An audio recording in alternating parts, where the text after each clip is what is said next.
देखो दोस्त, आज अपना पोर्टर की अर्निंग ये हुई है।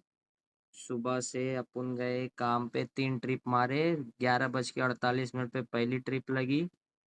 इसका पूरा फेयर आया था 301 रुपया, जिसमें से पोर्टर वाले को दे के मेरे को 266 रुपया मिला। ये 1 बजे मेरी ट्रिप एंड हुई है। ऐसी करते करते मेरी लास्ट ट्रिप हुई है कितने बजे एंड, 5:39 पे। तो जैसा कि आप लोग देखो, आज की अपनी इनकम, ये इनकम है पोर्टर को देने के बाद मेरा। ये इनकम है 7 घंटे की, 3 ट्रिप की इनकम है। ऐसे ही जुड़े रहिए और आगे बताते जाऊंगा कैसी अर्निंग होती है। मगर ये है मेरी ये हफ्ते की अर्निंग, देखो।